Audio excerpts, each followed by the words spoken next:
요한복음 특강 76번째 시간입니다. 오늘은 요한복음 16장 8절에서 12절까지 말씀드리겠습니다. 죄에 대해서, 의에 대해서, 심판에 대해서 세상을 책망하시리라가 되겠습니다.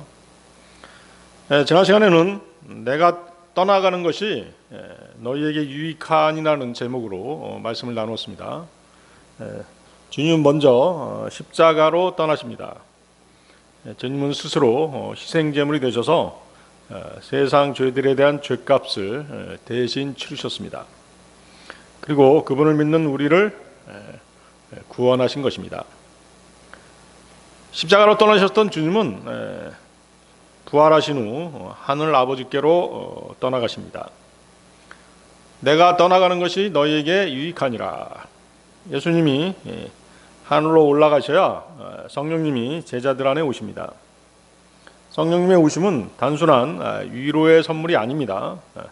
구원받은 사람 안에 성령님께서, 하나님께서 직접 거하시는 새로운 시대의 시작인 것이죠. 영적으로 하나님께서 성도들 안에 거하시면서 통치하는 그런 시대가 도래가 된 것입니다. 성령님이 오심으로써 믿는 이들은 하나님께 속한 사람이라는 분명한 표, 즉 확신을 가지게 되었습니다. 성령님께서 우리에게 오셨다는 자체가 우리의 구원에 대한 확실한 보증이기 때문에 중대하고도 유익한 일인 것입니다. 성령님이 저와 여러분에게 오시지 않았다면 우리는 구원 여부를 알 수 없었을 것입니다. 뿐만 아니라 영생의 약속이 정말 실현되는 것인지, 정말로 지옥에 안 가게 되는 것인지 도무지 확신이 서지 않았을 것입니다. 그렇게 되면 우리는 구원받지 못한 사람들하고 별반 하등없는 그런 비참한 처지에서 생활하고 있었을 것입니다. 성령님께서는 우리가 구원받아 그리스도인이 된 것을 인쳐주시고 보증해 주십니다. 고린도후서 1장 22절이죠. 그분께서 또한 우리에게 인장을 찍으셨고 우리의 마음속에 성령의 보증을 주셨느니라. 자, 인치다라고 하는 것은 도장을 찍어서 이건 내 것이다 라고 표시를 하시는 것입니다. 성령님은 우리 안에 오셔서 너는 하나님의 자녀다 라는 표를 해 주신 것입니다. 하나님께서는 성령님을 보증으로 주셨습니다. 이것은 하나님께서 나의 구원을 끝까지 이루실 것이라는 확실한 약속의 증표인 것입니다. 자, 예수님께서는 육체로 계실 때 제자들과 함께 계셨습니다. 그러나 성령님께서는 제자들 안에 계셔서, 우리 안에 계셔서 영원히 떠나지 않으십니다. 성령님이 오셔야 믿는 사람은, 성도는 하나님의 생명, 곧 영생에 참여하게 됩니다. 그 결과 자신이 하나님의 자녀이며 영생에 대한 확신과 함께 삶이 변화가 되는 것입니다. 그렇죠? 여러분들 구원받은 후에 여러분 자신이 변하셨다는 것을 알 수 있죠? 변했다는 것을 알 수 있을 것입니다.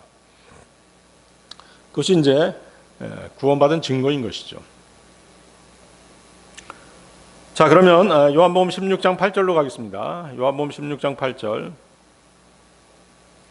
그리고 그분께서 오시면 친히 죄에 대하여, 의에 대하여, 심판에 대하여 세상을 책망하시리라. 자, 성령님은 삼위일체 하나님의 제3위의 인격이십니다. 성령님은 주님께서 약속하신 대로 사도행전 2장의 그 오순절에 오셨죠. 주님이 부활승천하시고 약 10일 만에 주 예수님을 믿는 사람들 안에 오신 것입니다. 자, 그분께서 오시면 세상에 대해서 세 가지 것을 책망하신다라고 주님은 말씀하십니다. 무엇입니까? 죄, 의, 심판에 대해서입니다. 여기서는 그 책망하다는 표현, 책망하다는 유죄를 선고하다, 양심의 가책을 느끼게 한다, 금한다, 꼼짝 못하게 한다, 이런 뜻이 있습니다. 이처럼 성령님께서는 세상을 책망하시는 그런 사명을 띠고 오셨습니다.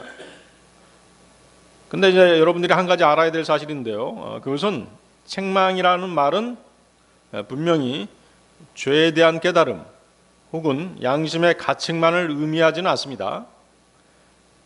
이 책망하다라고 하는 말은 오히려 죄에 대한 증거들을 제시하는 것, 반박할 수 없는 증거를 내세워서 유죄를 입증하는 것을 의미합니다.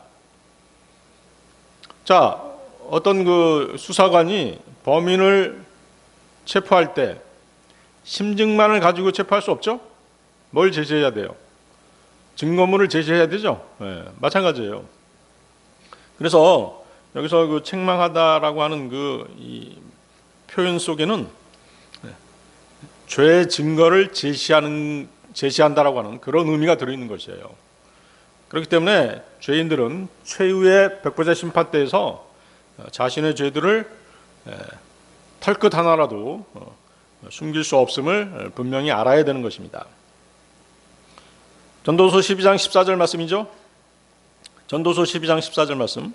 이는 하나님께서 선이든 악이든 모든 은밀한 것과 더불어 모든 행위를 각각 심판으로 가져오실 것이기 때문이라. 숨길 수 있는 죄가 아무것도 없습니다. 하나님 앞에서는 모든 것이 발가벗겨져서 분명하게 다 드러나는 것입니다. 자, 앞장에서 주님은 성령님의 사역에 대해서 말씀하셨습니다. 요한복음 14장 16절에서는 너희와 함께 영원히 거하시리라.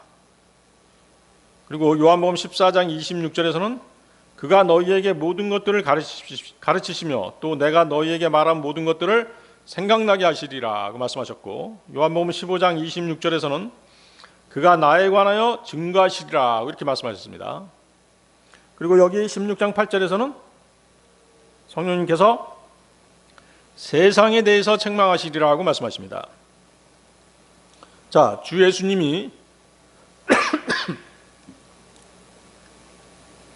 육신으로 오신 것,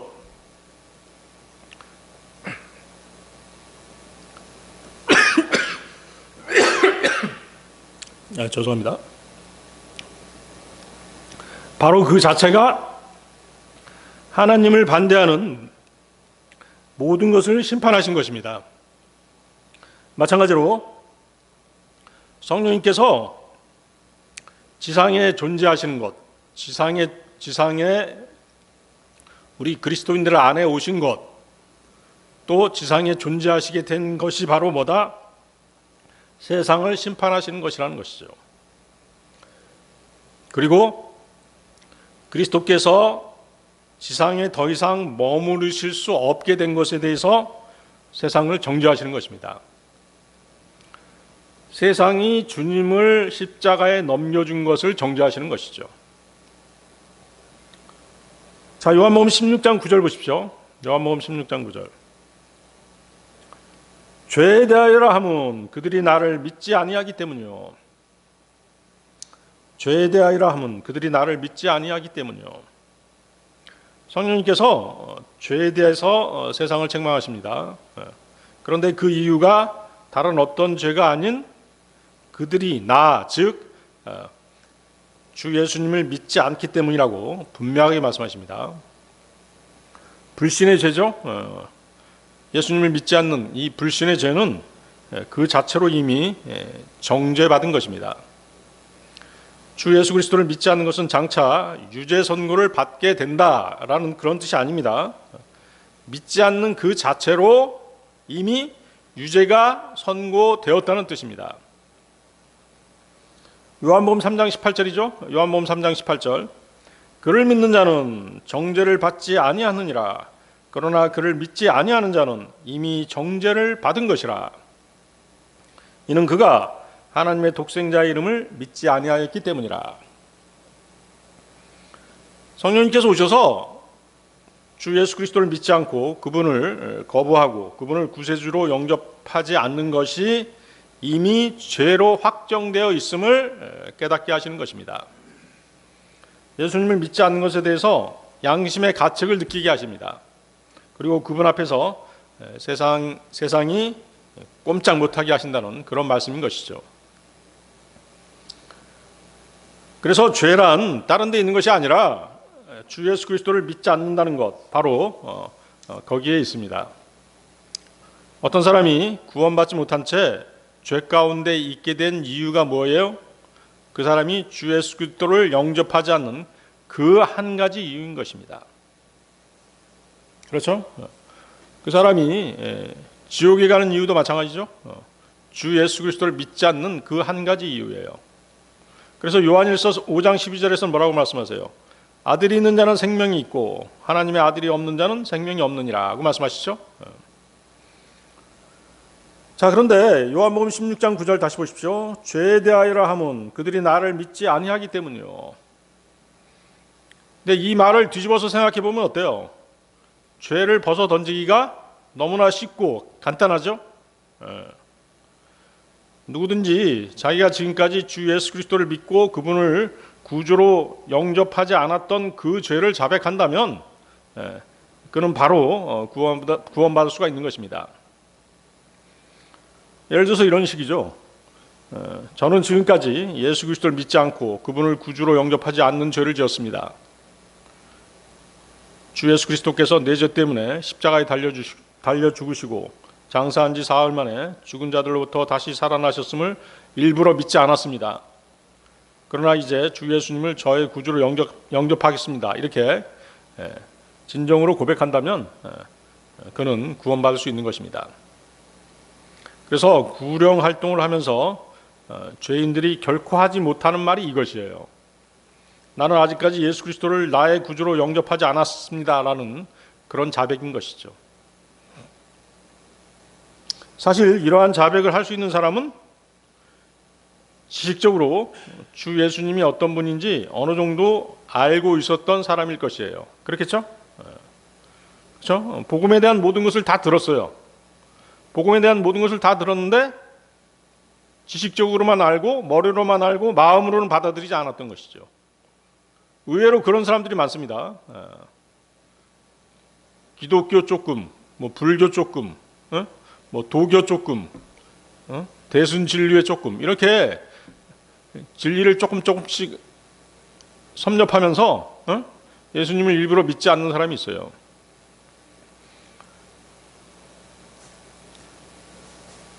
그리고 영접하지 않는 것이죠.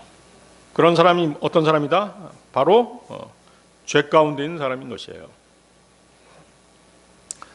그러한 성경적 지식이 있는데도 불구하고 자신의 어떤 지적 교만 가운데 있다가 어느 날 그것이 대단히 큰 죄임을 깨닫게 돼서 예수님을 영접한다면 그 사람은 구원받는 것이죠. 그렇지만 이제 그런 사람이 드물죠? 드뭅니다. 죽기 전에 그렇게 이제 고백하고 죽는 그런 사람의 예를 내가 책에서 한번 본 적이 있어요. 가족이 다 이제 크리스찬 집안인데 이 사람만 믿지 않는 거예요. 죽을 때가 다 돼가지고 이제 가족들이 와가지고 예수님에 대해서 다시 증거하고 복음을 전해주니까 그때서야 자신이 그동안 예수님이 어떤 분인지는 알았는데 영접하지 않았었다. 지금 영접하겠다라고 그렇게 예수님을 영접하고 돌아가신 죽으신 그런 사람의 예를 책에서 본 적이 있습니다. 그런 사람으로 하여금 이런 양심의 가책을 느끼도록 해주신 분은 바로 누구예요? 바로 누구세요? 성령님이신 것이죠. 그래서 이것은 이제 하나의 기적이죠. 어떤 물리적인 현상으로 볼 수 없잖아요. 초자연적인 현상이겠죠. 왜냐하면 자연인, 본성을 가지고 살아가는 사람들은 주 예수 그리스도를 믿고 영접하지 않은 것이 죄라는 사실을 스스로 절대 깨달을 수 없는 것이에요. 이 죄를 깨닫게 해주실 수 있으신 분은 누구시다? 바로 성령님이신 것이죠.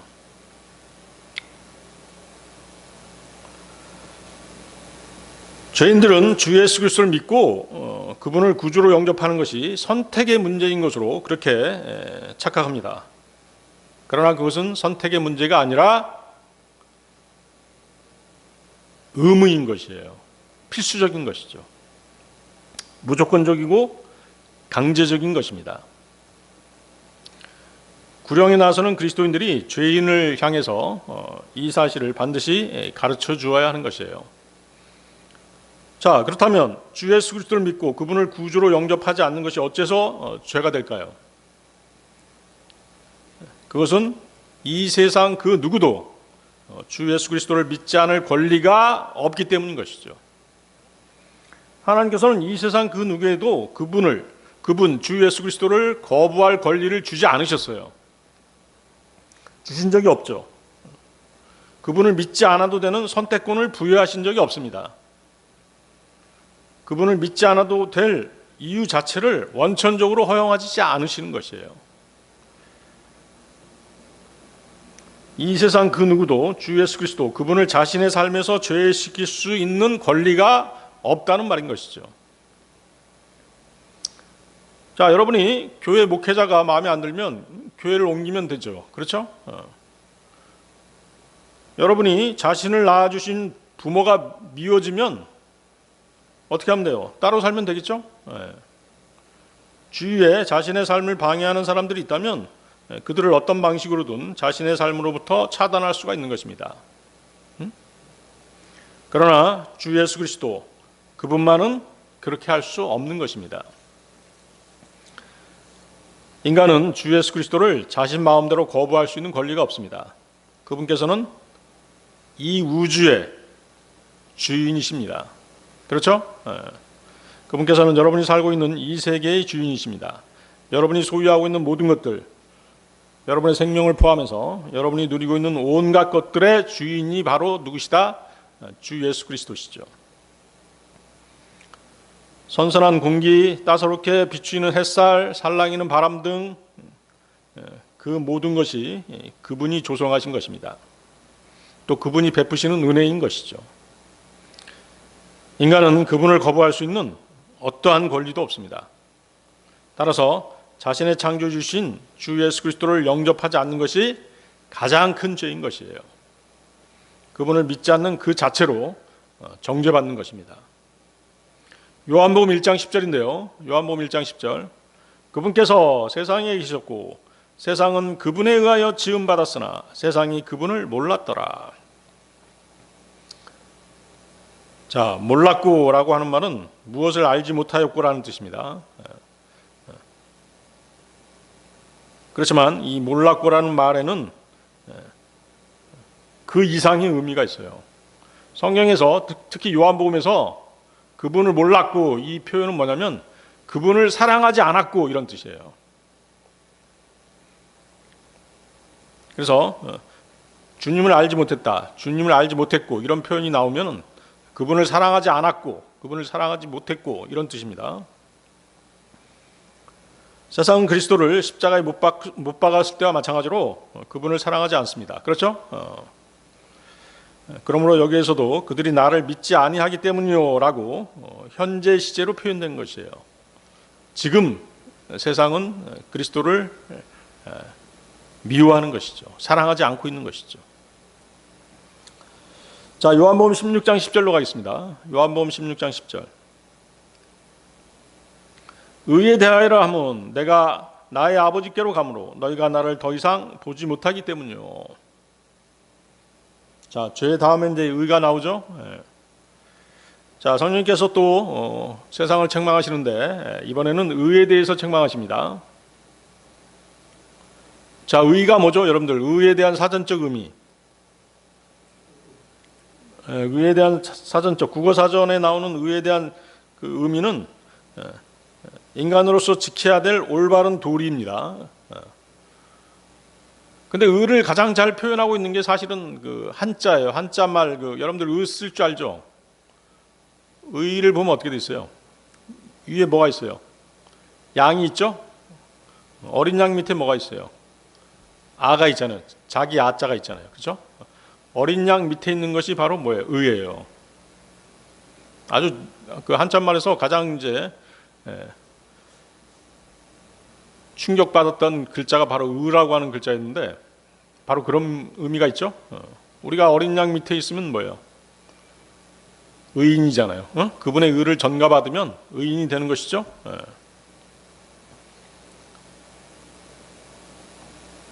그렇지만 사전적 의미는 인간으로서 지켜야 될 올바른 도리가 의입니다. 세상은 그 올바른 도리를 지키지 않았기 때문에 하나님께서 책망하시는 것이죠. 성령님께서는 의에 대해서 세상을 책망하시는 방식은 뭐가 기준이겠어요? 예수 그리스도의 의가 기준이에요.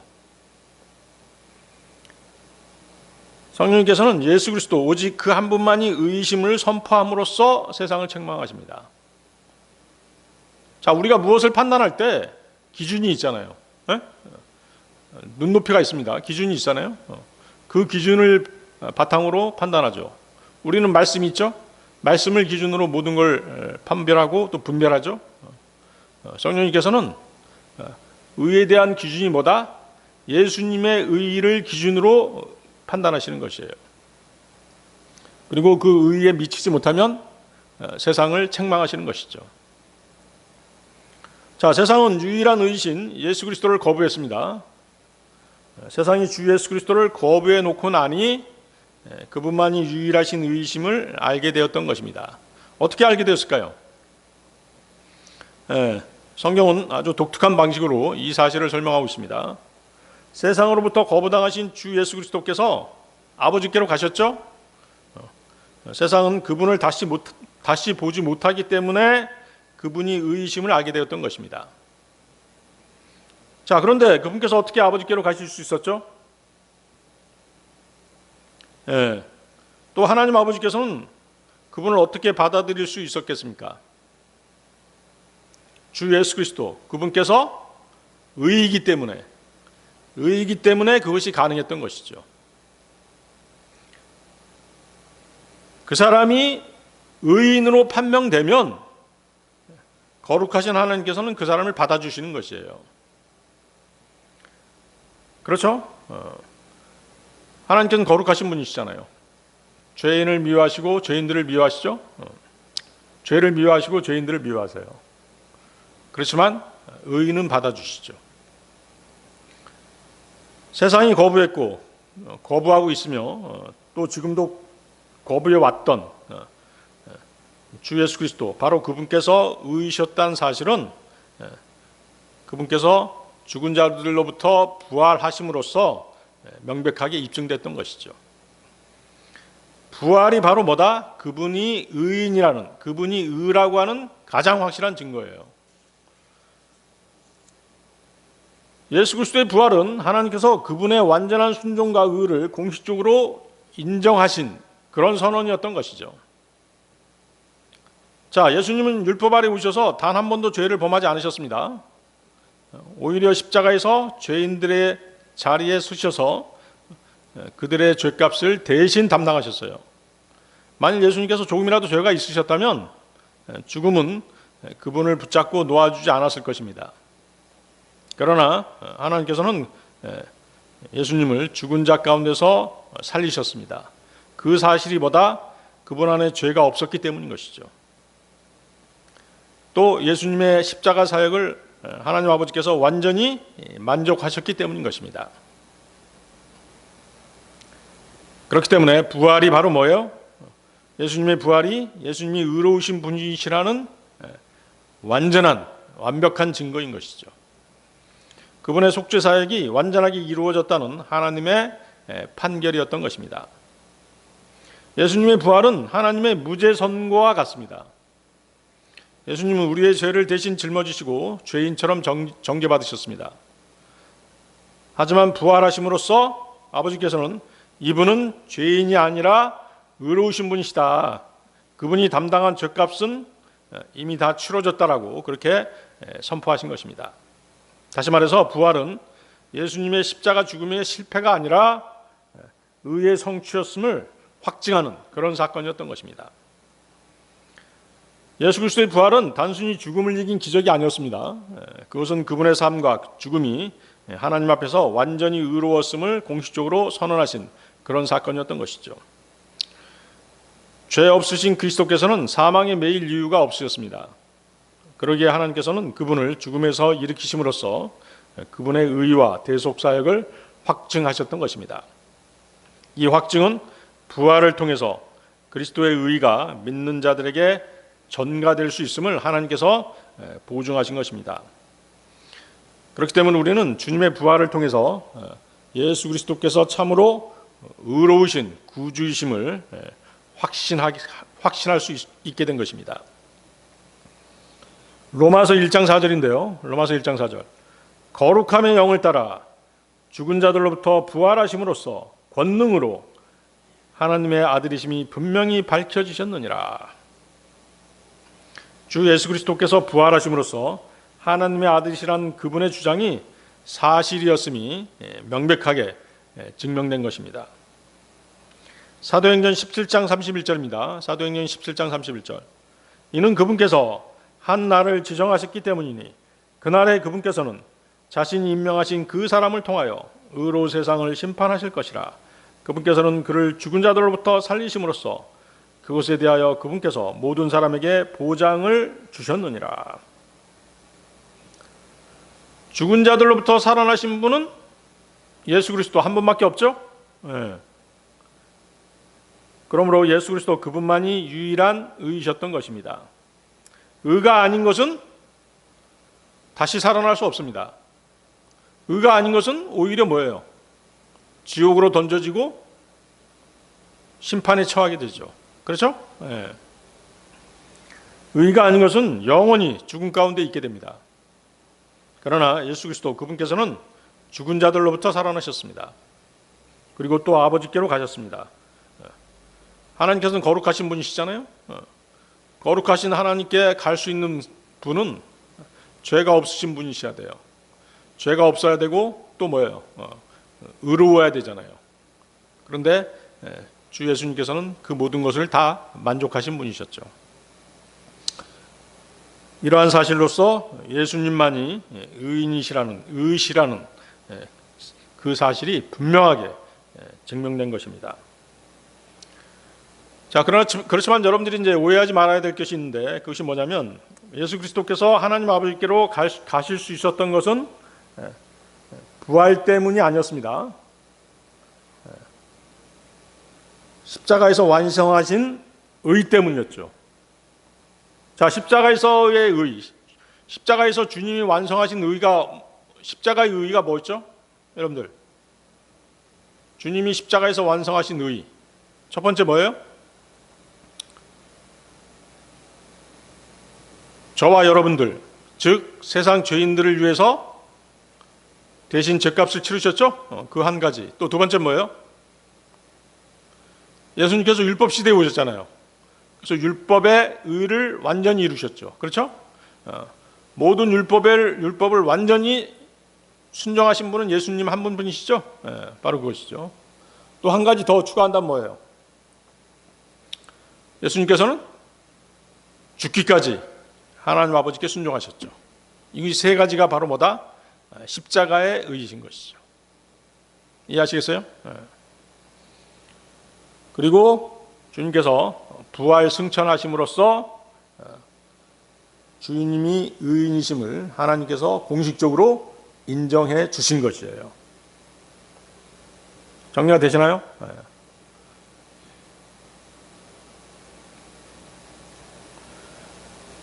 십자가에서의 그 주님께서 완성한 의는 죄를 제거하는 것에 멈추지 않았죠? 어디까지 확장됐어요? 죄인들을 의롭다고 하실 근거를 완전히 마련하신 그런 의였죠. 그렇죠? 주 예수 그리스도를 믿는 사람들에게 의를 전가해 줄 수 있는 그 틀을 마련해 주신 것이죠. 예수 그리스도를 믿는 사람들에게 전가할 의를 마련해 주신 것이에요. 죄를 제거한 것뿐만 아니라 죄인들에게, 믿는 사람들에게 그분의 의를 전가해 주실 그 의까지 마련해 놓으신 그런 의였던 것이죠. 여러분들 로마서 10장 9, 10절 다 외우고 계신가요? 로마서 10장 9절 10절. 내가 만일 너의 입으로 주 예수를 시인하고 하나님께서 그분을 죽은 자들로부터 살리신 것을 너의 마음에 믿는다면 너는 구원을 받으리라. 이는 사람이 마음으로 믿어 의에 이르고 입으로 고백하여 입으로 시인하여 구원에 이르기 때문이라. 하나님께서 주 예수 그리스도를 죽은 자들로부터 살리시고 일으키신 것은 그분이 의이심을 하나님께서 인정하셨기 때문인 것이죠. 사람들이 하나님께서 그분을 죽은 자들로부터 살리신 것을 마음에 믿으면, 마음에 믿는 게 뭐예요? 바로 주 예수 그리스도가 뭐라는 거, 의이시라는 것을 시인하는 것과 마찬가지죠. 그분의 의를 시인하는 것은 곧 이 세상 그 아무도 그분 외에는 의가 아니라는 것을 인정하는 것이죠. 여러분이 이 사실을 시인하고 마음으로 믿으면 구원받을 수 있는 것입니다. 왜? 예수님의 의가 우리에게, 그 사람에게 전가되기 때문인 것이죠. 전가가 뭐죠? 전가가 무슨 뜻이죠? 응? 어떤 잘못이나 책임 등을 남에게 덮어 씌우는 게 전가잖아요. 응? 우리는 의롭지 않은데 우리에게 예수님의 의를 덮어 씌워주는 것이에요. 그래서 의롭게 되는 것이죠. 영어로 imputation, 그게 전가죠. 전가. 믿음으로 우리는 예수님의 의를 전가받는 것이에요.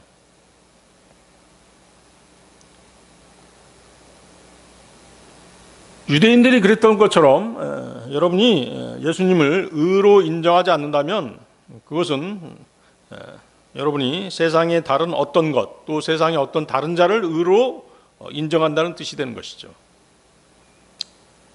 그렇죠?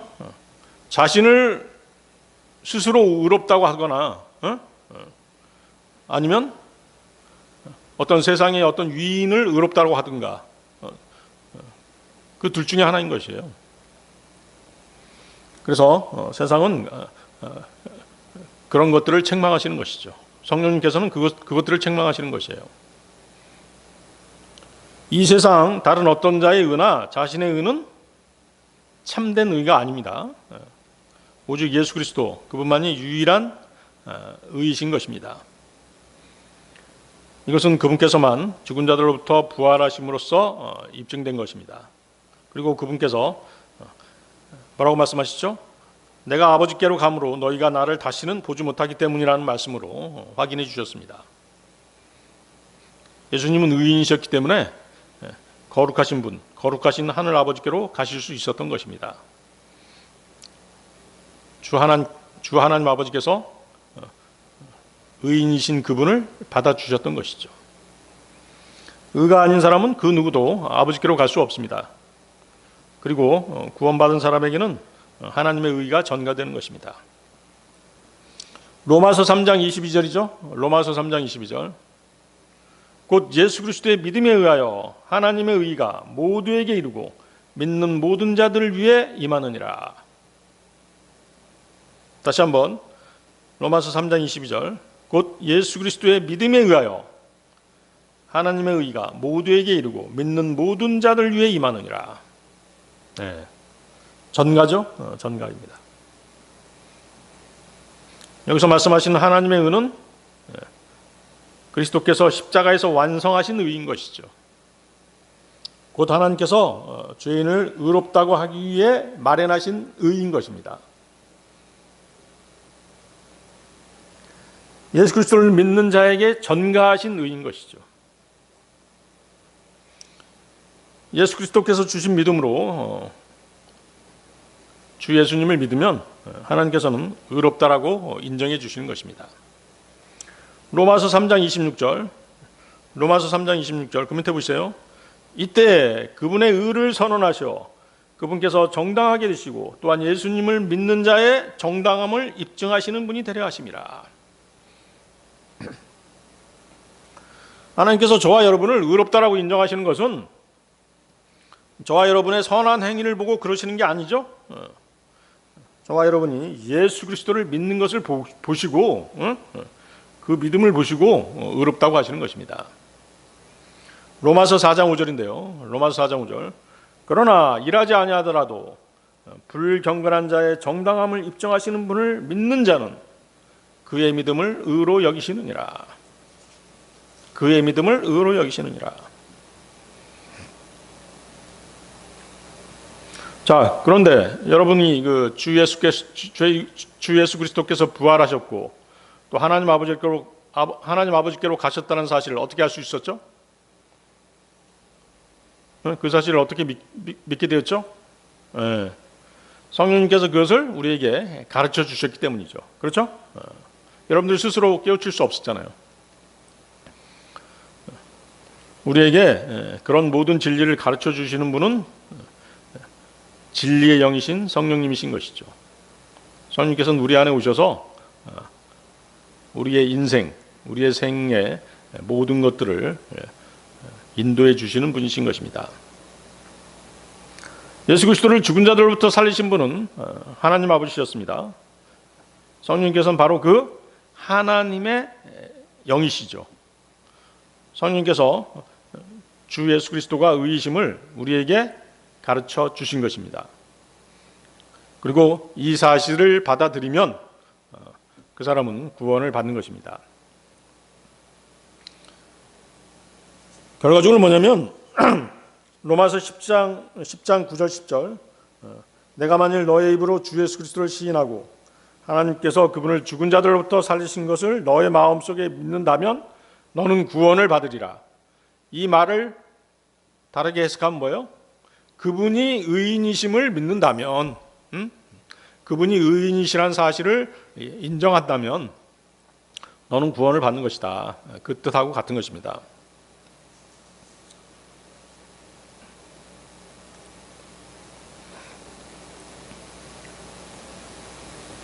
로마서 8장 10절 11절입니다. 로마서 8장 10절 11절. 그리고 그리스도께서 너희 안에 계신다면 몸은 죄로 인하여 죽었으나 성령은 의로 인하여 생명이 되시느니라. 그러나 예수님을 죽은 자들로부터 일으키신 분의 영께서 너희 안에 거하신다면 그리스도를 죽은 자들로부터 일으키신 분께서는 너희의 죽을 수밖에 없는 몸까지도 너희 안에 거하시는 그분의 영을 통하여 되살아나게 하시리라. 네. 자, 세상이 거부했고 죄인들이 거부해 왔으며 지금도 거부하고 있는 예수 그리스도만이 의이시라는 사실을 성령님을 통해서 저와 여러분에게 알게 해주시는 것입니다. 자신은 심판받을 수밖에 없는 죄인이고 오직 주 예수님만이 의라는 사실을 알게 되면 그분의 의를 심입지 않고는 의롭게 되지 못한다는 사실을 인정할 수밖에 없는 것이죠. 그렇겠죠?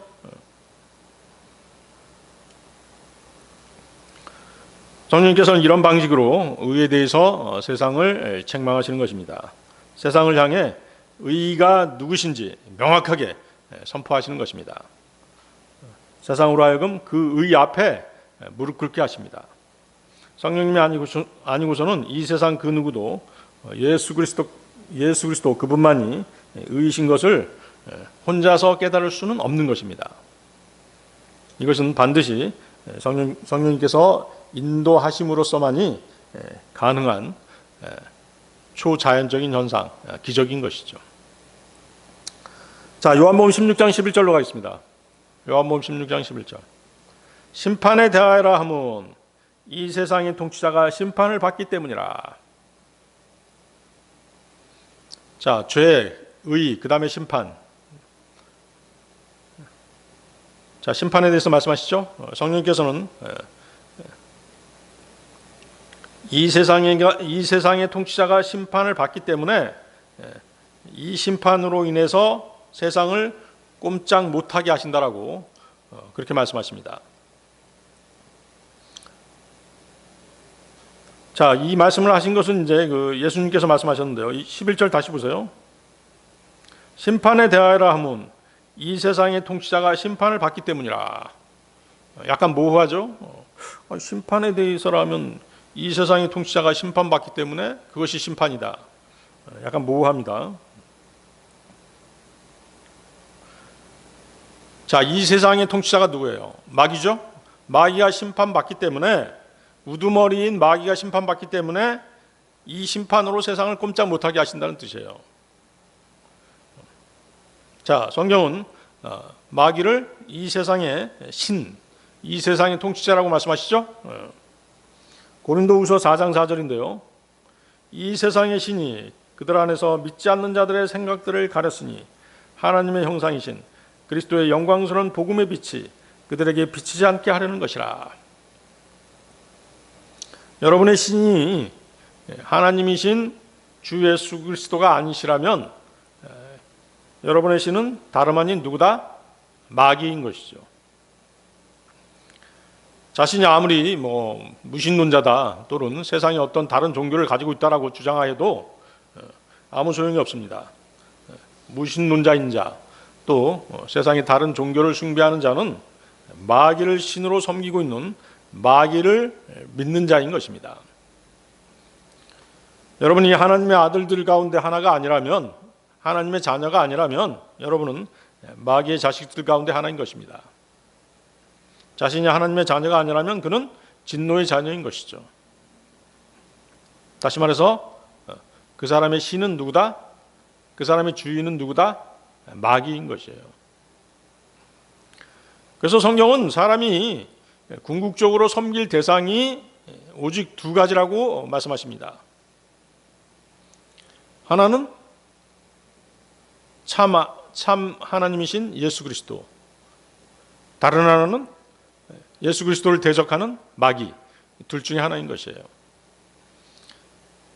중립은 없습니다. 중립지대는 존재하지 않죠. 하나님을 섬기지 않는 상태는 이미 사탄의 지배 아래에 있는 상태입니다. 여러분이 구원받기 전에 그랬죠?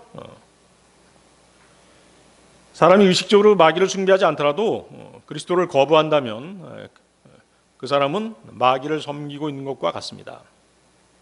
예수님께서는 마태복음 12장 30절에서 마태복음 12장 30절 나와 함께하지 아니하는 자는 나를 대적하는 자요 라고 말씀하셨죠. 이 말씀은 뭐냐면 그리스도와 분리된 믿음, 그리스도와 분리된 신앙이나 영적 대상은 결코 하나님께 속할 수 없음을 말씀하신 것이죠. 그리스도를 믿지 않으면 모든 믿음은 필연적으로 누굴 믿게 된다? 마귀를 믿게 되는 것이다. 왜냐하면 마귀의 가장 본질적인 사역이 뭐예요? 그리스도를 가리고 회방하는 것이기 때문인 것이죠. 요한일서 2장 23절입니다. 요한일서 2장 23절. 누구든지 아들을 부인하면 바로 그 자에게는 아버지가 없느니라. 그러나 아들을 인정하는 자에게는 아버지도 있느니라. 예수 그리스도를 제외한 다른 신에 대한 개념은 모두 거짓된 우상들인 것입니다. 하나님께 나아가는 유일한 길, 유일한 방법은 예수 그리스도십니다. 예수 그리스도가 아닌 다른 신을 섬긴다면 그 신은 하나님이 아니라 하나님을 가장한 거짓 신입니다. 그 배후에는 누가 있는 것이에요? 진리를 왜곡하는 마귀가 관계하고 있는 것입니다. 따라서 여러분의 신이 하나님이신 주 예수 그리스도가 아니라면 여러분의 신은 다름 아닌 마귀다라고 하는 그 주장이 성립하게 되는 것이죠. 이 지구상에 사는 모든 사람은 하늘에 속한 사람들이거나 아니면 세상에 속한 사람들이거나 둘 중에 하나입니다. 이 세상에 속한 자들은 이 세상 통치자, 즉 마귀의 지배를 벗어날 길이 없습니다. 하늘에 속하지 않는 자들은 이 세상 신, 즉 마귀를 섬기지 않을 수 없는 것이죠. 그래서 여러분이 주 예수 그리스도를 믿고 그분을 구주로 영접하고 구원받지 못한 채 아직도 이 세상에 살고 있다면 여러분이 아무리 싫어도 자신의 신은 마귀인 것입니다. 그런데 다시 돌아가 보십시오. 요한복음 16장 11절 그런데 이 마귀가 심판받았다고 말씀하시죠? 어디서 심판받은 것이에요? 갈보리 십자가에서 심판받은 것이에요. 놀랍죠? 예수님이 심판받을 때 마귀도 함께 심판받은 것이에요. 예수님이 십자가에 못 박히셨을 때 마귀도 십자가에 못 박힌 것이죠.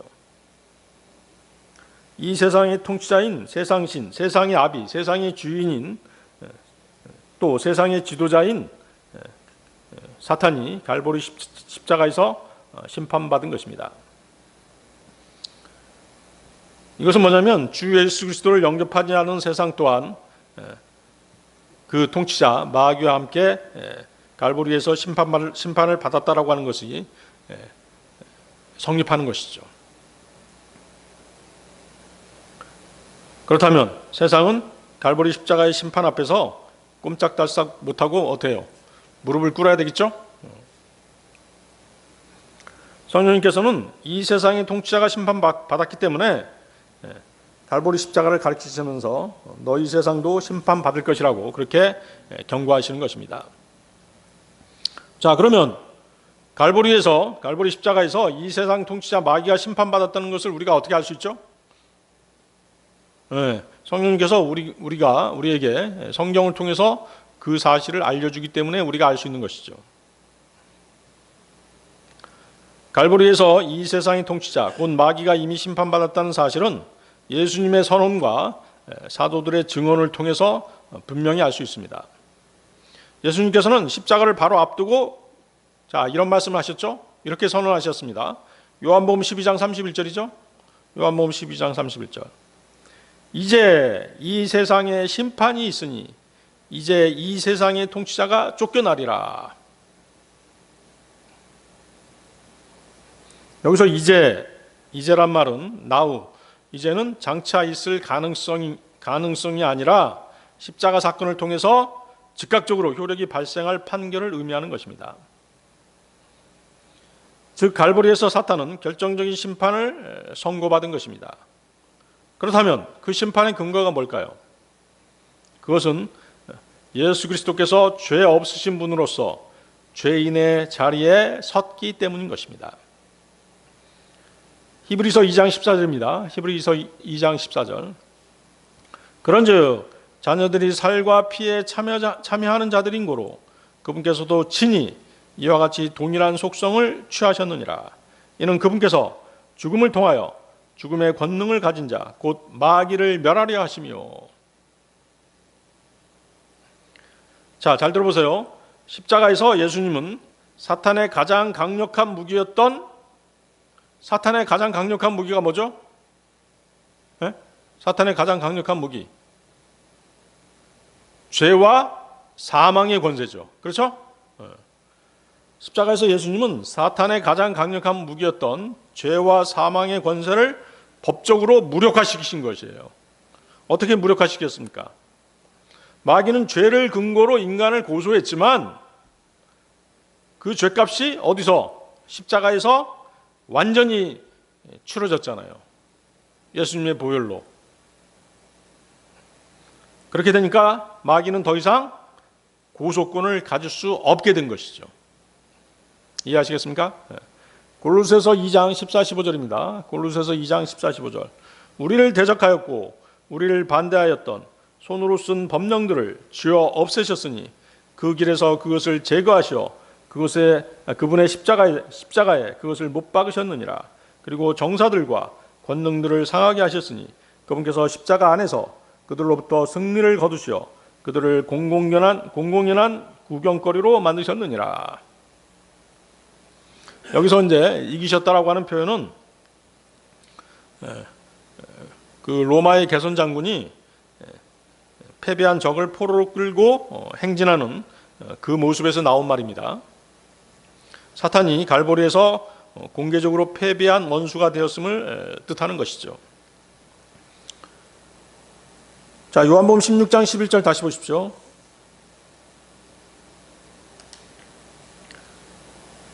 심판에 대하여라 하면 이 세상의 통치자가 심판을 받기 때문이라. 여기서 시제를 보면 받을 것이다가 아니라 받기 때문이라. 그렇죠? 사탄의 심판은 미래의 사건이 아니라 이미 십자가에서 판결이 내려진 사건이라는 것입니다. 최종 형벌은 아직 남아있지만 판결 자체는 갈보리에서 확정됐던 것입니다. 예수님께서는 갈보리 십자가에서 우리의 죄값을 완전히 지불하셨습니다.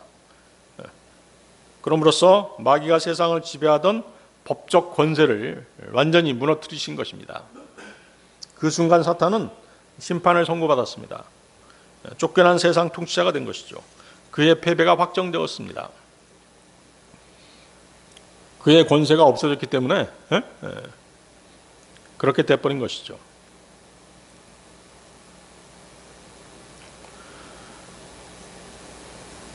자, 요한복음 16장 12절 보십시오. 요한복음 16장 12절.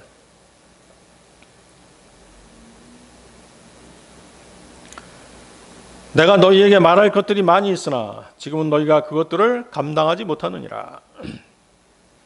자, 예수 그리스도께서 십자가에 달리시기 전에 제자들에게 하고 싶으셨던 말씀들이 참으로 많았을 것입니다. 하지만 주님께서는 미처 말씀해 주시지 않았던 그 모든 것들을 누구에게 가르쳐 주셨어요? 나중에 바울 사도에게 가르쳐 주셨죠? 바울은 서신서를 통해서 그 모든 것들을 세상에 밝혀 주었던 것입니다. 그러나 그때 당시 그것들을 제자들에게 다 말씀해 주기에는 제자들의 영적 수용 능력이 턱없이 부족했던 것입니다. 제자들이 당시 주님의 모든 진리를 받아들일 수 있었다면 예수님께서는 율법으로부터의 완전한 해방이라고 하는 향상된 진리를 선언하셨을 것입니다. 그러나 주님은 그들이 아직 그것을 감당할 수 없음을 아셨습니다. 그들은 오랜 세월 동안 모세 율법에 얽매여 생활해 왔기 때문입니다. 그리고 율법을 버리는 순간 유대교로부터 출애돼서 비참한 생활을 해야 했기에 그들의 믿음으로는 도저히 주님의 말씀을 받아들이기 어려웠을 것입니다. 이러한 상황에서 그들의 믿음을 세우기보다는 오히려 충격과 혼란으로 인해서 주님을 거부할 수도 있었기 때문인 것이죠. 그렇죠? 지난 시간에 유대교에서 출애된 사람들의 어떤 그 비참함에 대해서 말씀드린 적이 있었죠. 그 이스라엘이라고 하는 지역사회에서 완전히 추방된 것과 같은 그러한 삶을 살아야 되기 때문에 율법에 매인 사람들은 아주 비참해지는 것이죠. 그래서 주님께서는 진리를 숨기신 것이 아니라 제자들의 이해와 믿음이 아직 성숙하지 못했기 때문에 진리의 계시를 잠시 유보하신 것이죠. 교회에 대한 진리 또한 마찬가지입니다. 이방인들이 구원받고 그리스도 안에서 한 몸이 돼서 각 사람이 그리스도의 지체가 된다라고 하는 그 교리를, 그 진리를 들었을 때 제자들은 도저히 이해할 수가 없었을 것입니다. 유대인들은 이방인들과 한 식탁에서 식사하는 것조차 꺼리는 사람들이었죠? 그렇습니다. 그들은 이방인이 사는 집 앞을 지나가더라도 어떻게 했어요? 침을 뱉고 지나가는 그런 사람들이었어요. 이방인을 개, 돼지 취급했거든요. 자신들이 선민이다라고 하는 그 특권의식에 사로잡혀서 살고 있었기 때문에 이방인들을 아주 우습게 알았던 그런 사고방식을 갖고 있었는데, 율법적인 사고방식이죠. 선민의식을 갖고 있었는데 이방인들하고 한 지체가 된다라고 했을 때 어떻게 했어요? 반발할 수밖에 없는 것이죠.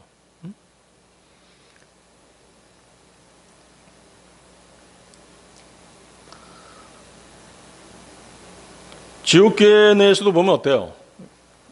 선포된 말씀을 믿음으로 받아들이지 못하는 사람도 있잖아요. 그런 사람들도 섞여 있는 것이죠. 그래서 이제 강단에 선 사람은 단단한 음식과 우유 같은 어린아기들을 위한 음식을 섞어서 이렇게 설교할 수밖에 없는 것입니다. 계속 단단한 음식만 먹이게 되면 어때요? 소화도 못할 뿐더러 말씀을 오해하는 경우가 종종 생기는 것입니다. 고린도전서 3장 1절 2절입니다. 고린도전서 3장 1절 2절. 그런즉 형제들아 나는 너희에게 영적인 자들에게 하듯이 말할 수 없었고 오직 육신적인 자들에게 곧 그리스도 안에 있는 아기들에게 하듯이만 말할 수 있었노라. 내가 너희를 젖으로 먹였으나 음식으로는 하지 아니하였노라. 이는 지금까지 너희가 그것을 감당할 수 없었고 지금까지도 너희가 감당할 수 없기 때문이라. 자, 바울 사도의 경우처럼 예수님 때도 마찬가지였다는 것이죠. 제자들의 경우가 그랬어요. 단단한 음식을 소화할 수 없었기 때문에 할 말은 많으셨지만 주님께서는 할 말이 많으셨지만 잠시 유보하신 것이죠. 그리고 나중에 바울 사도를 통해서 그 향상된 계시들을 다 가르쳐 주신 것이에요. 결국 자신의 영적 수준은 자신이 가장 잘 안다고 할 수 있는 것이에요. 자신이 부족하다고 생각하면 겸손한 마음으로 더욱더 알기 위해 공부하시기 바랍니다. 또 어떤 사람이 성경을 알면 얼마나 알겠습니까? 강단에 서는 사람도 새로운 진리, 향상된 계시들이 계속 주어질 때마다 깜짝깜짝 놀라곤 하는 것입니다. 그래서 여러분도 계속 겸손함으로 부족함을 느끼시고 자신의 영적 능력에 맞는 말씀들과 진리를 깨닫게 해주시도록 그렇게 기도하시기 바랍니다. 네, 오늘 여기까지 하겠습니다.